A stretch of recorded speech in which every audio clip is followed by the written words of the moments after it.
stop seizure of your tax refund. Give yourself a break. Stop the stress and get your student loan payments down to as little as $25 a month based on what you can afford to pay. 800-709-4395. 800-709-4395. 800-709-4395. 800-709-4395.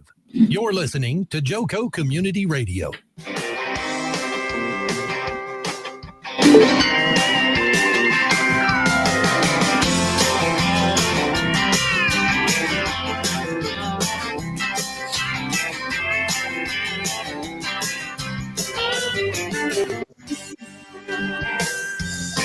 Good evening, everybody. Welcome to Reach Across Johnson County. Join us live here on Facebook or download the TuneIn Radio app. It's free, where we are live 365 on Joco Community Radio, the voice of Johnson County, Texas. Reach's mission is to support safe and healthy choices vital to the well-being of our youth, families, and community. This show will guide you, educate you, and inspire you to be a part of a solution and to reach out and help make a difference in our communities. What began as a local movement in the city of Midlothian grew to include programs throughout Ellis County within only a few years and eventually expanded to the neighboring Johnson County, Texas. So tonight our topic is fentanyl, contamination, poisoning, and how it relates to the broader opioid epidemic. And our guest tonight is Dr. Aaron Weiner. Do you want to Hey there. do his description? Hello, how are you? I'm fine, thank you. Thanks for having me on. Appreciate it. Yeah, we're happy to have you. So we're going to just read your bio real quick and introduce everyone to you. Aaron Weiner, PhD, ABPP, is a board-certified psychologist and addiction specialist and speaks nationally on the topics of addiction, behavioral health, and the impact of drug policy on public health. He earned his doctorates from the University of Illinois at Urbana-Champaign and completed his fellowship in addiction psychology at the VA Ann Arbor healthcare system. His perspective is informed by years of experience growing and directing addiction service lines for hospitals and healthcare systems, the current state of medical and psychological research, and his own observations in private practice. Dr. Weiner is the president of the Society of Addiction Psychology, a member of the Physician Speakers Bureau for the National Safety Council, and on the Science Advisory Board for Smart Approaches to Marijuana.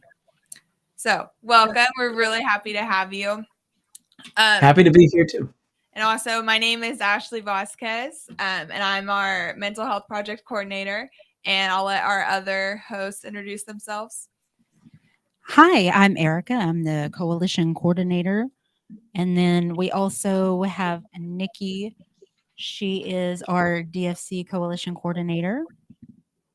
And okay, so we'll just jump in. Dr. Weiner, can you just kind of tell us about what the opioid epidemic is? Can we just start there? Yeah, absolutely. So the opioid epidemic has been a problem that's been growing for a very long time, and ultimately is the culmination of a couple different factors that lead to over 100,000 people dead a year right now. One factor that led to where we are right now was overprescribing of pain medication a couple decades back was when it was really at its height. And we could certainly talk more about that. But as time passed, actually, that has faded. And there's been a lot of changes in how physicians prescribe these medications. What's happened, though, is that there's people in a pipeline where the problem gets worse and worse over time and eventually takes them to the street, which is also where some people start. The other main way that people end up dead to this is that they are using drugs for recreational purposes. Mm-hmm. And they start with substances that don't seem as risky, but one thing leads to another. And they're now buying heavier and heavier drugs off the street. They're getting onto opioids. And fentanyl specifically is a very potent opioid. It's very easy to take too much of it and to overdose by accident, regardless of whether or not you're trying to take opioids and you just take too much, or if it's been mixed into another drug, which we're seeing more and more often now. And so you don't have any tolerance for opioids, and it pushes you over the top and you end up dead. So I guess in a nutshell, that's where we're at with it. How would you kind of look at that as far as youth? Where do you think the youth are getting most of the opioids? Well, so I guess first contextually, there was just a report released earlier this week that talked about how the teenagers right now are the fastest growing segment of people dying due to opioid overdose. Awful.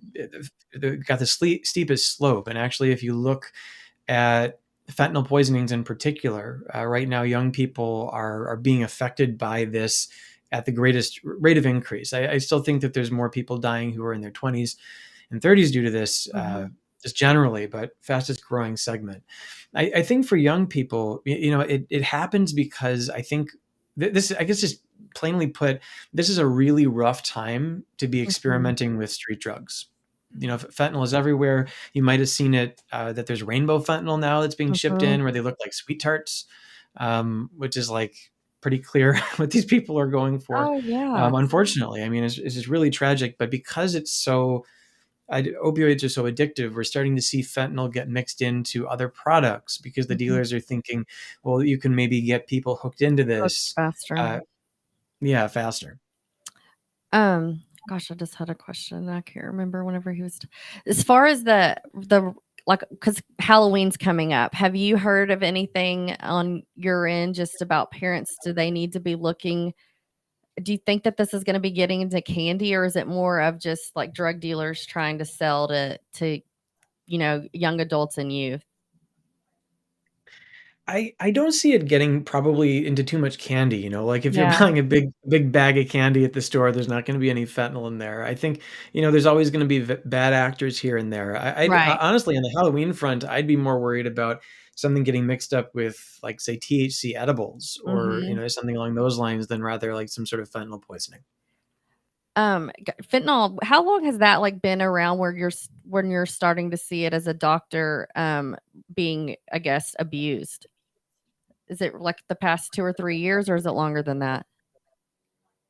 It hit an accelerator in the past 2 to 3 years, and a lot of that has to do with just the way the drug trade works, Mhm. and essentially, fentanyl is very easy to make, all things considered. It doesn't Really? take super advanced, yeah, it doesn't take super, it's a lot easier actually to synthesize fentanyl than a lot of other drugs, and because you can make it with a relatively unsophisticated lab, all things Mhm. considered. It's possible both to make it over here, but also because Didn't it's know so that. potent, it's easy to ship it, like, say, from China, where a lot of it's coming from, or from south of the border. That's another place where we see a lot of it coming in.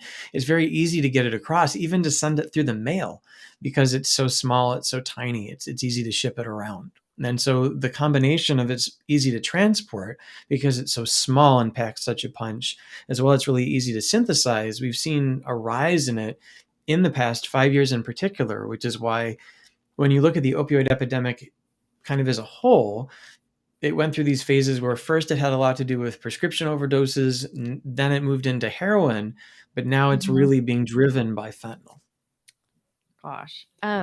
Did you I'm trying to get some background, I guess my mind is wondering now. Did you meet Sherry at one of the conferences? Because I know that Sherry is out tonight, unfortunately, but I'm just trying to put everything together on how we even got to meet you to discuss this because this is interesting.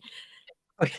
Yeah, no, I think Sherry, I was doing a talk or at a conference or stream or a webinar somewhere along the Uh-huh. way, and she reached out to me. I'm She's really amazing, and passionate. I wish she would be here was here tonight, so you'll have to come back, but, yeah, I was just sitting here going, "Gosh, he knows all this stuff about fentanyl," and it's been on our minds, like, I think aren't we talking Yeah. about this Monday too? Yep. Yeah. Okay, so, I had to step away because there was, like, some noise in the background, that's why I walked out. So where or what state are you in right now? Are you in Texas? So I'm based out of the Chicago suburbs. I'm in Illinois. Okay. So I'm wondering what, like, across the country, are you seeing fentanyl numbers higher, or is it kind of evenly spread out? Do you know? So, off the top of my head, I don't wanna tell you things that aren't You're true. right. I think if we went back, like, a couple of years, we would have seen some hotspots, particularly on the East Coast, but at this point, it's all it's made its way Mhm. in. I think ultimately like from what I just said, right, where what happens on the East Coast with drugs oftentimes filters its way west over time. I think right now what I'm paying attention to the most has to do with what's going on with mental health and stress burden, like particularly when we talk about kids and how that flows down into other behaviors. I mean, ultimately, substance use, whether or not we're talking about fentanyl and opioids or the substances that feed into them, they're coping mechanisms. Like it's a way of trying to deal with trauma or stress or social isolation, wanting to fit in for kids. I mean, it's all flowing down from that. And I think at this point, the alarm has been very well sounded that there's a huge stress burden put on kids right now. And actually, just as another data point for you, just today, the American Psychological Association released their Stress in America survey. And although they look mostly at adults on that, even within adults, 1 out of 4, 27% of adults in the United States right now say that they are so stressed out most days that they struggle to function. Oh my gosh. So imagine how Like that's this is like down. a national survey. Some of those are parents, right, who are trying to parent while feeling this way.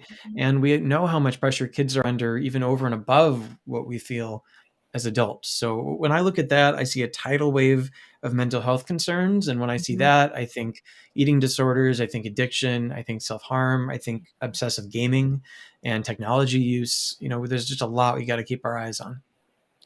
Yes, I agree with that. The gaming too. And then I think that's another way, like you're saying, it's a coping mechanism that helps numb people, even Helps adults them to escape. Right. Yeah. Exactly. And then they usually end up making it's like a cycle. Then it ends up making your depression or anxiety or stress worse because maybe you're not facing the actual issues that are there or losing yourself for 6 hours at a time and not even interacting with anyone else. So do you work with youth? Do you get to see a lot of youth? Do you see like all ages, or is it more young adults, or what ages is your main focus on? I'd say I probably work most with younger professionals. I'd say that's probably the largest demographic, but I work with the entire age range, which I think gives you an interesting view because a lot of times people don't just end up like really stressed out or at age 45 without it starting when they're teenagers, or the same thing with addiction. True. Actually, 90% of all people who struggle with addiction get their first one before they hit age 20. Yeah. I wish that there was a class in school. I saw this meme the other day, and it was about learning to love yourself instead of learning like the algorithms and stuff of like the equations. And I'm like, isn't that the truth? That why don't they teach that stuff in school about healthy coping skills? Like that way there's not binge eating, and then it turns to worse, and then not being able to talk about feelings and things like that. And you're right, it all does stem, and then the addiction starts so young. What is I don't know if it's sorry, go ahead. No, you go ahead. I don't know if it's different in your district, but so I've got 2 young kids, and my daughter, when she was in, this was first grade. She was in first grade, and she comes home one day and talks about how they were actually teaching the class de-escalatory breathing techniques. Like they were teaching them diaphragmatic breathing. So like when they're throwing a tantrum or they're having a really hard time, they do these breathing techniques in their peace corner to calm down. I was like, oh man, I wish someone taught me cupcake breath and rainbow breath when I was in first grade. That would is save me awesome. I do What feel a like young age to learn that. how old was she? That's like 6. First 5 grade. years. First grade, Wow, she was that's 7 awesome. at the 6 I at the do time. think that the teachers, the younger teachers, and probably all the districts across the country are trying to start. I'm just saying, like, for the adults that are in the world right now, We've already built these negative habits. And I mean, you're having to try to teach an old dog new tricks, and it's not easy to do because a lot of the older generations, they don't even want to talk about mental health. Yeah, you repress whatever feelings you're having, and it's almost like it's okay, alcohol is just accepted and you're allowed to abuse it. better than crying in public. Taboo. Yeah. And that's hard. I'm hoping that I think this generation of kids that's growing up, they're really gonna just show. I mean, I think we're gonna be very proud of them. I just from what I'm seeing, I don't know. They just have so much love and compassion. Yeah, well, I think it's it's growing up. It's growing up under adversity. I think not to be a bit of a Debbie Downer, but I think it's going to go in one of two ways. I think they're either we're going to get kind of like a very bimodal distribution of kids, if you will, where there's going to be a group who overcome and who have really high emotional intelligence and who are functioning well.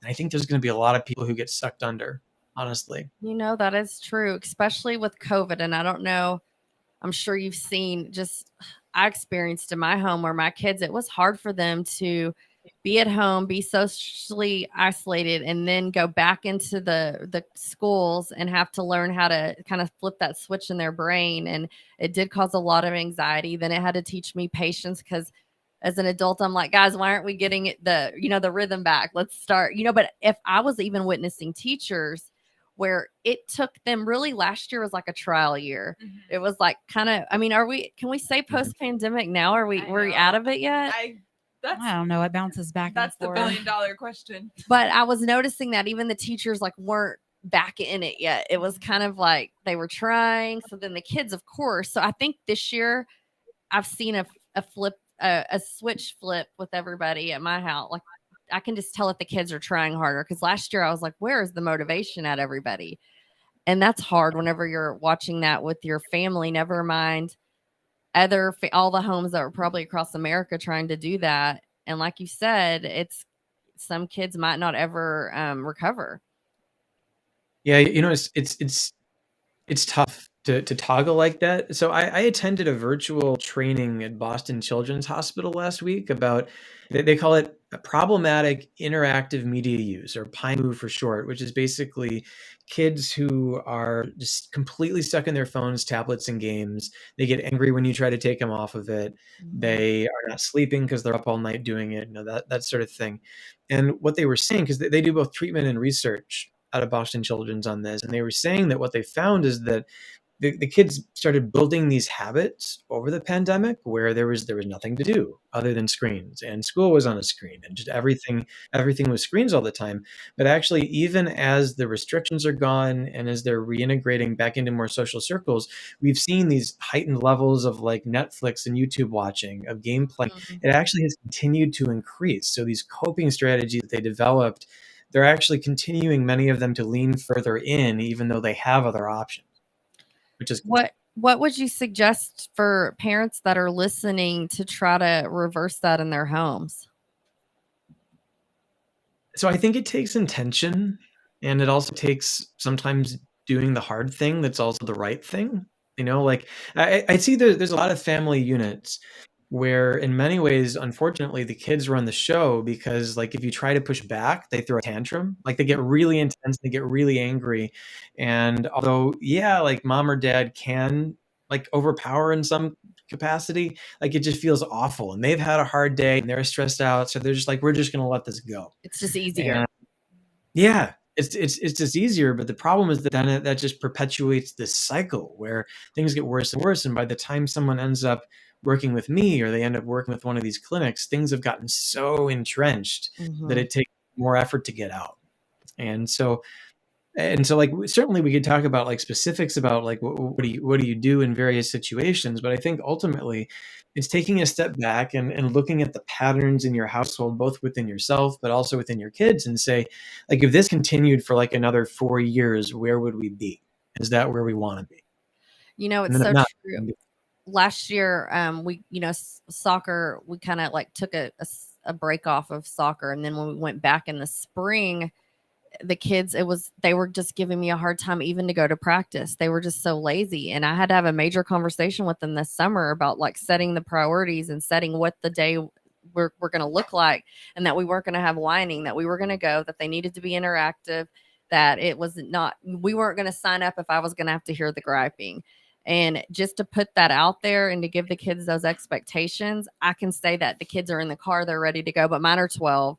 So they are getting a little bit more mature. But it's like the parents, when you give in more and more to your kids, they see that and they will run with it. And then they are the ones that have control. And I do remember where it was just easier for me right after us kind of going back into the world, just to be like, okay, fine, we just won't go tonight. And I was like, what is happening to my home? It just kind of switched. And you're right, 4 years, like if we had continued that and they're 16, what would that look like? And what choices would they be making, after when you take those kind of because I think kids need that. They need that interaction. They need to be outside. And when we're at home and they're on their games and they're continuing all that, it's not good. I know that all parents can't put their kid, not all kids want to play sports and stuff, but something that's interactive other than their phones is so important. Because I do think that's where this stems, and then that's where kids start turning to the substance use. Yeah, well, I mean, I think that's certainly one way to do it. Although I think there's a lot of kids who just stick with the media. They stick with the phone and the games, because that's working for them. But ultimately, I think so. A phrase to hold on to that really stuck with me when I heard it the first time was that what you permit, you promote as a parent. That's a So, good phrase. and Write particularly, that down, Erica. yeah, well, and particularly when it comes to the positive reinforcement is also really strong. Like, we like rewards, we like avoiding pain, and we like things that make us feel good. And so when we talk about a kid like throwing a tantrum and then realizing, oh, I can throw a tantrum and my parents will just like eventually just back off because they don't want to deal with me, they're going to do that again, right? Because then they throw a tantrum, they get what they want, that's how you permit it as a parent for the tantrum to work, right? That's the flaw there.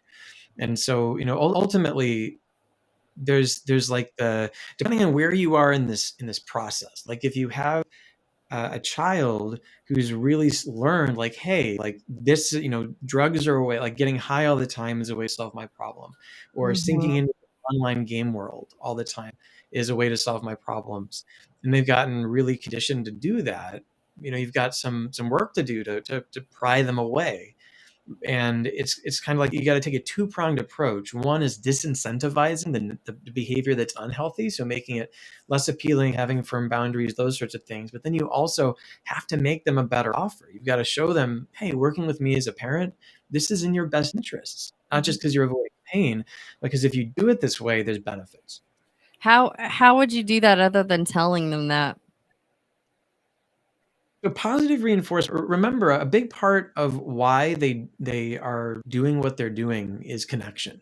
Whether or not it's connecting by everyone getting high or drunk together, or connection by chatting on a Discord server, or doing something competitively in a game, they're trying to connect with something, and they're oftentimes trying to create a positive experience. And so there's a lot of ways you can emotionally connect with your child, even if it's difficult, and even if you're out of practice, it might take some work.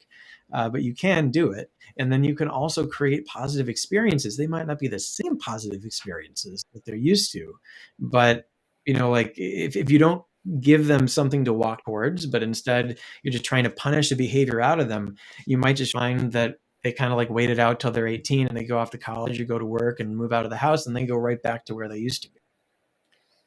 I liked the idea of trying to get interaction with your kids. They briefly talked on that last week, and she talked about asking your children good, bad, and buffalo. And we've actually started using that at home to get my kids to talk about something other than just saying it's fine, or my day was all right, or just simple one-word answers. It seems like that's all I could get out of my I know teen. it's so hard sometimes, Yeah. and you have to be. I tried last night with the kids at the dinner table. My daughter's 17, and I was like, "How was work? How was school?" Don't ask me. It's all boring. I'm like, okay, I don't even know what. I mean, what do? You just kind of just stop the conversation and move on to the next person at the table. Next one. So can I offer a suggestion? Yes, please. I'll take them all day long. All right. So here's a couple. I would so a couple of things that you could try. One is, I guarantee you there's something she cares about in those environments, right? Either something that she's irritated about or something she's excited about. But even if it's negative, even if it's something that ticks her off, that makes her unhappy, ask about that. Show her that you want to understand her world. And a good way to ask about it is with an open-ended question. So one that you can't actually answer with a yes or no. So it would be something about, all right, so tell me the most boring thing from your day, right? Or what's something interesting? Tell me the most interesting thing that happened in your day, the most challenging thing that happened in your day. Like, what's one thing that you're struggling with or having a hard time with right now? I want to know more about you. And the interesting thing about it is that if you aren't used to having these conversations, it feels kind of awkward at first, and you're probably going to get a lot of no's. But if you keep holding out your hand, and if there is like a basis of love in there somewhere, eventually she's going to reciprocate. Maybe not, maybe it's too late for you, but No, she's a good kid. Ashley and Erica, y'all got to hang out with her for a week. It just depends on the moment, Last night was not the right time, but sometimes she'll talk your ear off. So I'll try to use some of those pointers. I think it's just a typical teenage response. It's just easier to say, "Oh, so boring. Why do you even ask?" Everything starts with that. I think Ashley was yeah, go ahead. Yeah, we only have a few more minutes before we go to commercial break, but if you can touch on this really quick, and then we'll go can into continue. Naloxone on the second portion would be awesome. But if we're going to try to bring the conversation back to fentanyl, but if you could kind of just talk about fentanyl contamination and poisoning for those who are listening and may not know what exactly that is. Yeah. So fentanyl is a really potent opioid. It can be, depending on the type, up to literally 1,000 times stronger than heroin or morphine. It's between 100 and 1,000 times stronger. And so when we talk about contamination, like literally, I mean, you could look, if you Google, there's like a photo that's got a lethal dose of heroin, someone who's never taken it before, and a lethal dose of fentanyl. And the fentanyl is like 8 grains. You know what I mean? Like 8 grains of sand. It's really tiny. And so it's very easy for this it's like super small amounts can be lethal. And so it's the sort of thing where there's a book. I actually interviewed the gentleman. His name is Sam Quinones, wrote a book called The Least of Us about the current way that meth is manufactured, which is also a big problem right now, and fentanyl, how it's manufactured. I did a podcast with him that you it's on my website, weinerphd.com. You can look at it if you're interested. But he was talking about how in his book, the device that drug dealers are using to mix this up is magic bullet blender. Like that's what drug dealers. Yeah, the magic bullet is like industry standard in the drug trade for mixing. We're going to roll into our commercial, but we're going to bring this up right when we come back because I need to hear more about this. So give us a few minutes.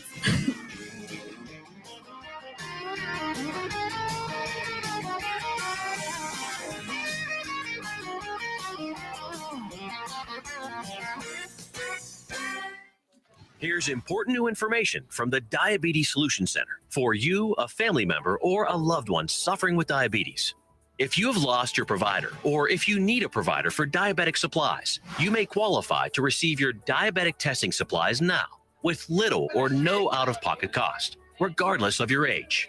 All you need is Medicare or private insurance to be potentially eligible. Call the Diabetes Solution Center right now for details. Just takes a couple of minutes.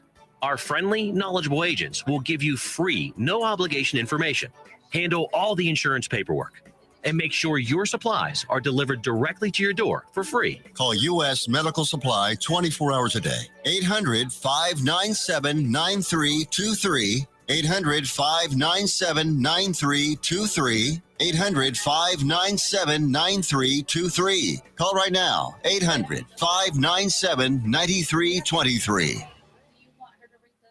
Out-of-date carpet giving you the blues? Tired of your old dingy and broken tile? Let my friends at the Floor Store in Cleburne, Texas give your home the makeover it deserves. This is Old Taco Joe coming to you for the Floor Store. Whether it's carpet, tile, wood flooring, or real wood laminate, the Floor Store can cover all of your flooring needs. Located at 405 West Henderson Street in Cleburne, Texas, owner Brent Harris can help. Shower tile, tub surrounds, even backsplashes. Give them a call today at 817-641-9444. The Floor Store, they got you covered. When you're hungry for tender brisket or some delicious homemade cobbler, then look no further than Leach Brothers Barbecue, located at 1106 East Henderson, Cleburne, Texas. Leach Brothers has been family owned and operated since 1950. Take it from me, Taco Joe Orwinski. Todd and his family have been filling my belly breakfast, lunch, and dinner for a long time. Heck, I even have my own booth, open Monday through Saturday, 6 a.m. to 7 p.m. Come see them for dine-in, carry-out, and all your catering needs. You're listening to JoCo Community Radio.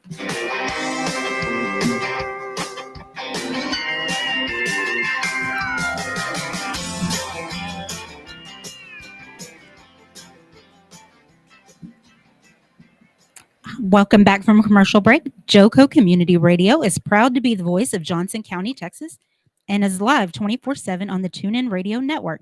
TuneInJoCo.com is the place to find all the ways to listen and watch, and the station app is also available for free on Android and Apple devices. Simply search your store.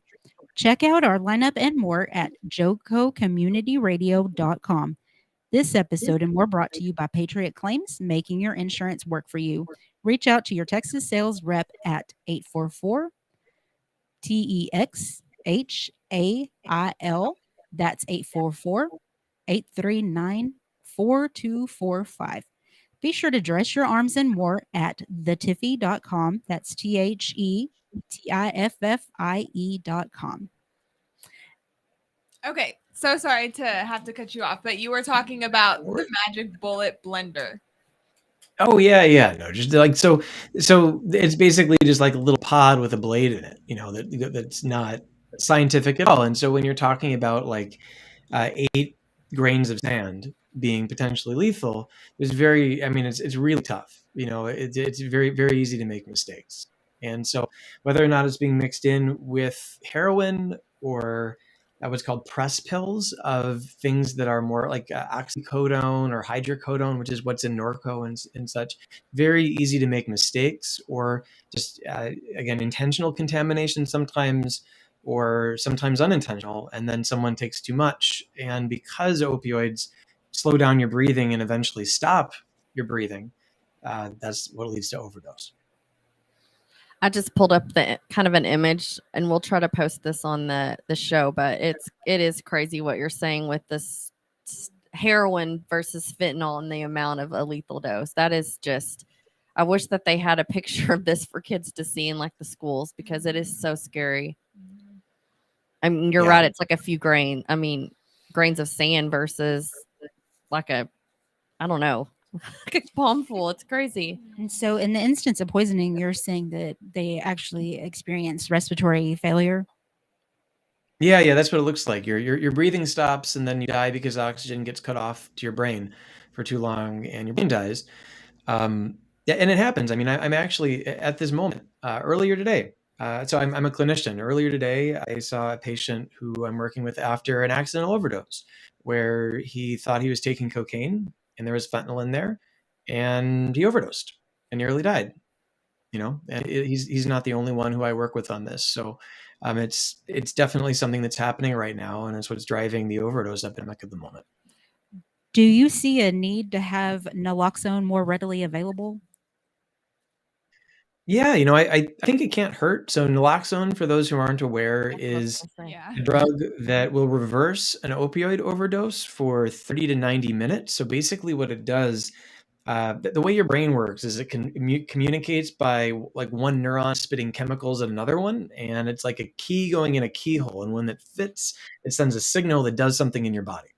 And so with opioids, when you've got all these opioids molecules going into the receptors and creating this central nervous system depression that eventually stops your breathing and kills you.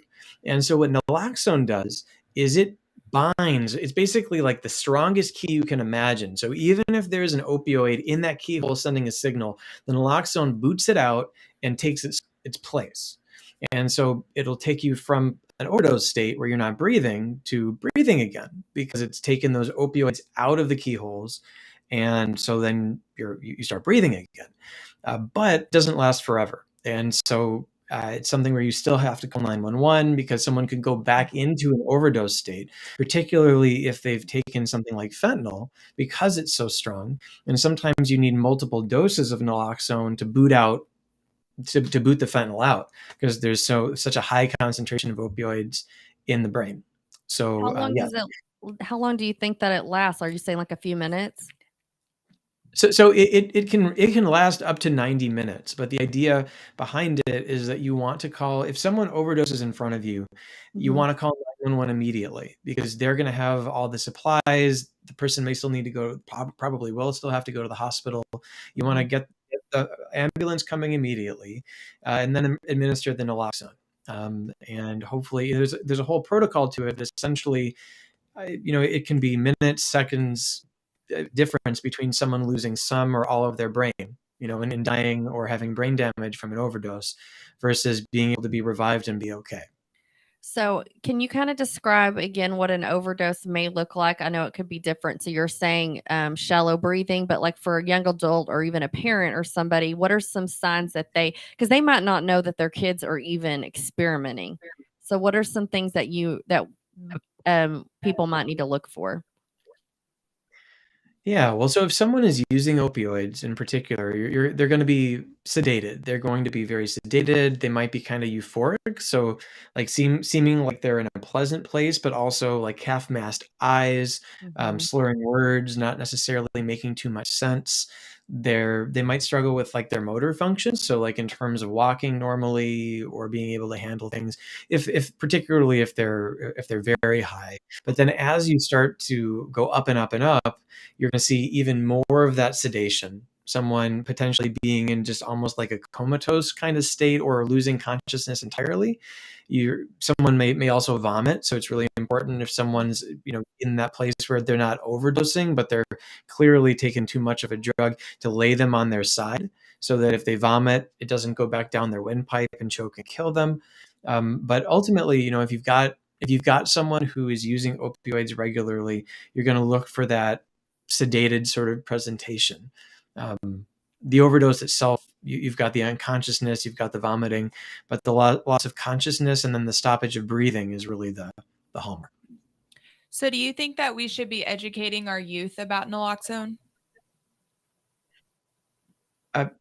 Yeah, I think it's so the most important thing about any of the adult topics, whether or not we're talking about sex or about drugs or any of these things, is you want to get in to the kids with the real information before they learn about it from TV shows or from social media or from their friends, because the data that they're, the information they're getting from there is probably not going to be accurate, particularly if they're getting it from like shows on Netflix, say for example, like Euphoria. It's very popular with kids right now, unfortunately, because that is a caricature and not real life. But you want to get in there early, so that sooner you actually give them real information about the reality of what drug use is, about how to reverse the overdose if it does occur. Really, ideally, to never get there in the first place, to be in situations where people are using street drugs, the better off they're going to be.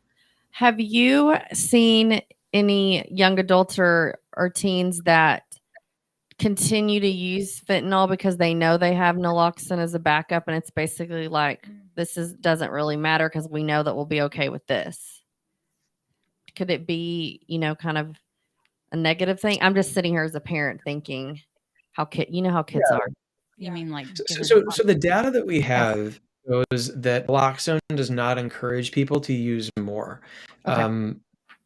I can understand how you might think that, but it's really like playing with your life in a pretty major way.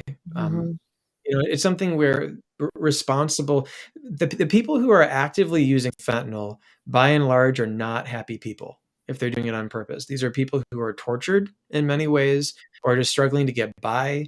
A lot of their life is probably falling apart. They feel very trapped by their addiction, and they might know that they need naloxone around and to not use alone because they don't want to die. But at the same time, it's not like, oh, great, like I got a couple doses of naloxone, let's go crazy and potentially kill ourselves today. Like that's not the mentality. Okay. So I've been thinking about how a lot of teenagers, like you were saying, like one of your patients had fentanyl contamination within their cocaine. And I'm just thinking teenagers that are at parties and maybe taking cocaine or several other drugs, and it happens to be laced with fentanyl. So then that makes me think that this age group should be educated on naloxone. But I know that a lot of parents and high school students as well are kind of turned off by the idea or scared of the idea of them being exposed to that. What would you have to say to the parents and the students? Well, so even beyond naloxone, because I think it would be great if naloxone was present at every overdose and someone could administer it before emergency medical gets there. I think the more important message is to talk about how there's, in pretty much most communities, I don't know what it's like where you guys are, but there are what are called Good Samaritan laws, where if you call 911 because someone is overdosing, that both that person and anyone present are not going to get charged with a crime, because that's ultimately what a lot of people, particularly parties, are worried about, is that they don't want to get busted, they don't want to get in trouble. And so particularly when they're high, they're not thinking, which would I rather live with, a ticket or getting in trouble with my parents, or Yeah. letting my friend die? Because that second option, I guarantee you, is the worst one, in terms of your life as a whole. But in that moment, they're not thinking that way. But if they know, like, oh, like if if someone is potentially going to die, we can call 911 and no one's going to get in trouble, and we're going to save someone's life. I think that's probably the most important message to get through to kids right now, is that if you see something where someone's in danger, you just gotta act on that, and it's not going to come back and hit you in the face.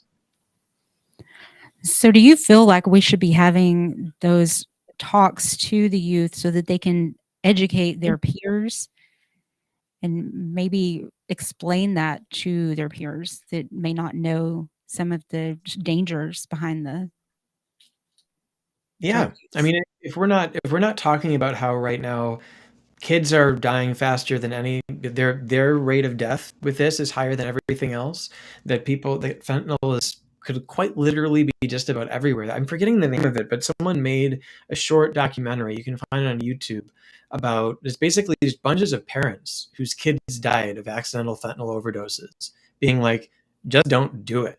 It's like all over the place right now. And I think that if kids I like to think that most kids, if they're given information, will make smart decisions. I agree You with know, that. you know what I'm saying? And I think that awareness right now is the biggest battle. And just to be real about it, and to not come in at it like a scare tactic angle, but just be like, look, like here's the data from the CDC. Here's what's actually going on. Here's the logs like from your county coroner, because this is a national issue. So you could literally pull the logs from your own coroner and be like, here's all the people that died this month or this year. Here are the trends. Here's what it was mixed in. I'd like to think the kids are smart enough to see that and think twice. So do you feel that the youth are being poisoned or accidentally contaminating themselves and not knowingly ingesting, Yeah, I would say like particularly for pressed teenagers, pills or I think that there's very few teenagers out there who are knowingly seeking out fentanyl. That's a pretty the progression that people go through when they're actively trying to use fentanyl, or even heroin for that matter. No one starts there. That's not what people think. Like, hey, like I've never used drugs before. I'm gonna just go like inject myself with heroin. Like I mean, that's you not would where. think that they would be very, very afraid, especially kids know I think the discussions are starting to get there. You'd think that they would be afraid. I'm hoping to that it's just try accident. anything? I mean, I wish that would be the case where they'd be afraid to try anything, but I definitely do think that they would be afraid to ingest fentanyl. They don't want to die. And kids are sponges. They love science, and I do like that video. I want to find it that you're talking about that the parents made, because I would love to share that on our Facebook for parents to show their youth. If it's is it a video more for adults or for kids? Kids can watch it. I mean, it's disturbing. It's sad. It's really sad and disturbing. It's basically a bunch of crying parents talking about how their teenagers Oh. died. It's really actively hard to watch. And what For I've learned, the more trainings that I've been to where I hear parents that are talking about losing their children to fentanyl, these are kids that, I mean, there is not a description of an addict that you can just sit there and draw. This is what it's going to look like, or Right, this it is what doesn't that overdose is going to look like. doesn't discriminate. Yeah. I mean, it's kids that they're like, my kid was valedictorian, or, Star athlete, it's involved in sad. church. Right. Yeah. And two-parent family, or, Mhm. I mean, it doesn't matter what their income is in the home. I mean, it can get anybody. And I think parents really do need to understand that. Mhm. So that would be a good video for them to watch, just to be able to see that it's all different parents.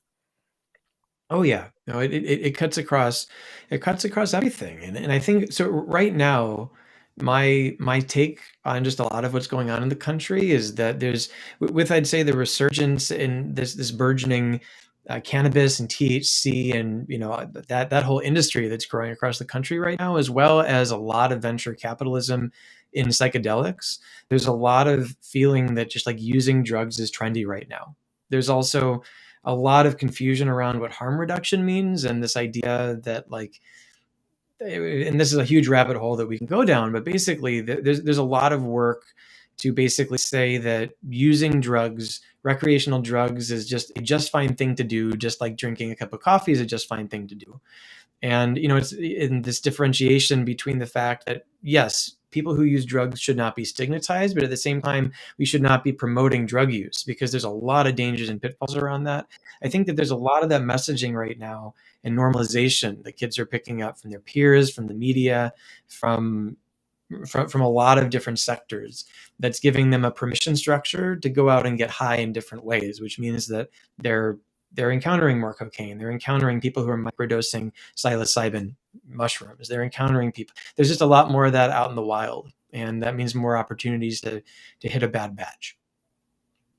And I guess this stuff is obviously coming, since prescription drugs are harder to come by, because that's how we kind of opened the show up. You were talking about how before the addiction kind of took off because doctors were just prescribing it to everybody and anybody. And now that's gotten harder. And I try to tell people that because of that, they're not as legit, the stuff that's getting sold on the streets. It's not from people that just have their grandmother's pills anymore. It's drug dealers' pills that they're making themselves. I mean, That like aren't you said, regulated. that are using a magic bullet blender and creating this stuff. Yeah, that's the word, regulated.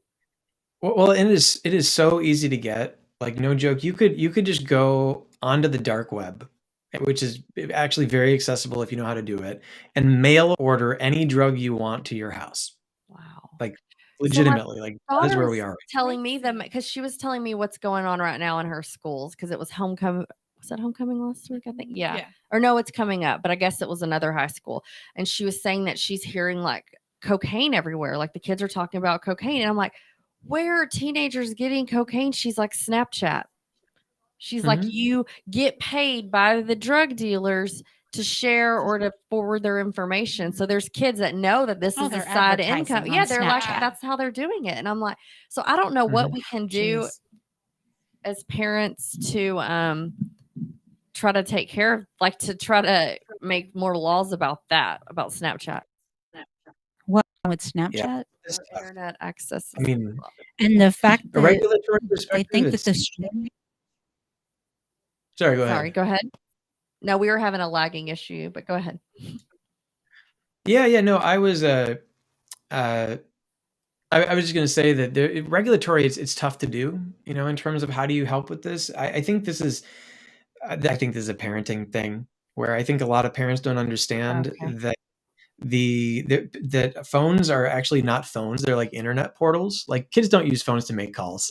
That's not what they're doing on the phone. They are on Snapchat. They are on Instagram. That is where all the drug deals go down. Like, the internet is a very, honest to goodness, there's plenty of good or benign things out there, but it is a super dangerous place for teenagers, just straight up. And if you are a parent and not on your child's phone, like, it's really worth changing that stat. Like, it's your job to keep them safe until they're 18. And there's a lot of very unsafe places and people on the internet. Isn't it nuts though to think about, like, I guess we think Facebook and that we're just talking to other parents, and then Snapchat's a whole different ballgame. I mean, I don't even know really how to work it. So it's like, how do they go in and figure this stuff out? Well, what I was going to add about Snapchat is there's a lot of misconceptions about, you posting your story and it disappearing, but that's not true at all. They are all stored. And so basically they can take your IP address and find every Snapchat that you've ever posted. So they think they're sharing this and they think that it can't trace back to them, but it can. They're all tracked. But what are you regarding that to? Snapchat. The stories don't disappear. They may disappear on your end, but they are stored. No, I'm just saying, like, as far as like for like all these kids that are advertising drugs, or for drug dealers that are trying to use them to sell. So they think that that's going to disappear, and there's no trail. Okay. Yes, but they are able to research and go back to all those Snapchats that they've ever posted. Well, good. I mean, at least they're They're I guess stored. as parents, you can. I mean, I was just like, what do you mean it's going? They're doing so. I guess in our minds, because we're so old, we Hey. think the drug dealer that they, is on the street corner. If you go to like Dallas, and it's not like that. I mean, they just come right on through Snapchat, Yeah, which not can little hit town. every living room in Yeah. America. Well, again, remember, so people who, so kids are, because their brains aren't fully developed, more susceptible to addiction. And so if you're in the business of selling drugs, you look young. If you are in the business of being a pedophile, a sexual predator, you are also looking young. And 95 to 98% of kids in America right now have phones. And so literally that phone is that conduit for sexual predators, for drug dealers. I mean, that is how they get to children by and large these days, is how they get to teenagers. And so it's so important for parents to be on top of this, because that is where it's all happening right now. Yeah, they're, instead of like going and searching out a child, they look for them on the internet and get them to leave their home in the middle of the night or something like that. So as parents, really, it comes down to a different supervision of direct eyes. It's more of looking at what's going on in their phones and stuff. It's that. I mean, I think that sometimes as parents, we've got to switch and think about that it's not just because we think they're physical in our house. They could be getting in trouble while they're sitting in their bedroom. Yeah. I mean, you could literally, I mean, if you don't have blocks on the phone, if you don't have, like, your child could be going into a virtual strip club. They could be buying drugs. They could be talking with someone who has very bad intentions. I mean, you can do Any everything. trainings or any good podcasts or anything for us to maybe share for parents to hear about this? Or have you been on any shows about just talking about social media platforms and things and how that can lead to drug abuse? I feel like that could almost be a whole nother show. Just setting the proper boundaries for that. Yeah, no. So I don't have a specific episode off the top of my head, but we should. It's definitely worth looking into. I'm sure there's really good resources out there for training and cyber parenting training, those sorts of things. It's just a really important area where, it's like we tell kids, like, young kids don't get into the van with a stranger with candy. Like, the same got to be true for the digital world. We got to train the kids about it. So we have a few minutes left. I want to talk about kind of so say a parent knows that their child has an addiction, and they know this for sure. What are some steps for parents? Like, I feel like if this is something that they have never been exposed to or can't believe that it's in their home, what are some things that you tell your parents of your patients? How do you have those discussions? Well, the very first thing I would say is don't take it for granted. And by the time people make it to me, they're not, kind of by default. But what happens is that people will look at it and be like, oh, they're just vaping. It's just nicotine, or it's just pot, or all kids drink, or like whatever it is. And they minimize it, or they rationalize it, just the fact that this is how things grow. And you got to ask yourself, like, what sort of identity is my kid cultivating? Who are they hanging out with? Kind of like I said earlier, like, where's this going to go in 4 years if they keep this up and or it gets worse? And so I think ultimately you've got to look at your individual situation and say, what needs to change in this equation for me to look at it instead and say, this trajectory leads towards health. This trajectory leads towards wellness. The problems that are happening right now are I can see how they're going to get fixed versus just sink further into the direction they're going. Do you see sometimes struggles among parents, like one minimizing, one not? Is there a conversation, or that's just something that just came to me. Like, how do parents kind of navigate that? I'm sure there's always good cop, bad cop. There certainly can be, and that is profoundly unhelpful. Like it's something where you've got to be on the same page. Like, if you're married, any sort of partnered relationship with a child, like, you've got to be on the same page. It's really hard sometimes when co-parents are divorced and they're really not on the same page about it. That's so difficult, and there's not sometimes an easy solution. But if you are, living in the same home with your parenting partner, it's got to be, same cop. If it's good cop, if it's bad cop, whatever it is, consistency is the most important thing. Otherwise, again, like the child is going to split you guys. They're going to learn what works for them. They're going to keep going back to what gives them that short-term salve over their, that's the whole thing about addiction. In the short term, it feels good. It seems to take you away from your problem. And ultimately, it's just perpetuating the growth of the problem. And so you've got to be on the same page as your parenting partner. We've got like a minute and a half left, but big questions. Should youth have access to naloxone? Do you think that parents should have that in their kids' reach?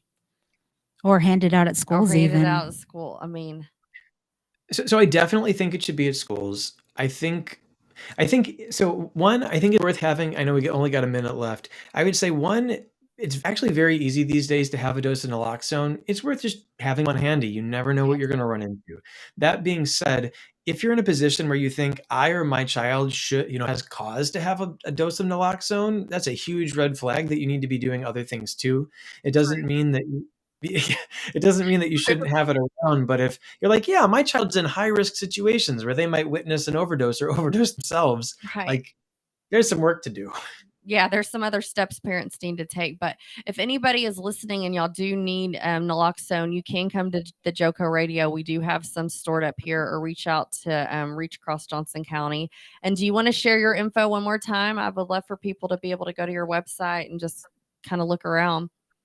Yeah, please. So it's Weiner, WEINER PhD.com, WeinerPhD.com. And you can find me on all the major social media platforms. I post very constantly. I've got a podcast that you can find through there as well. I try to educate. I think bringing science to the people who could use it to make a positive impact in your life, that's what I'm here to do. So thank you so much. We'll see you soon. Pleasure. Thanks for having me. Thank you.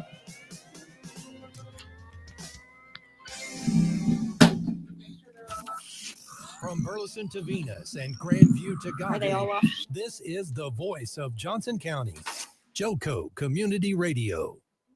Hey, Jill, congratulations on your son getting into the college of his dreams and with a full scholarship.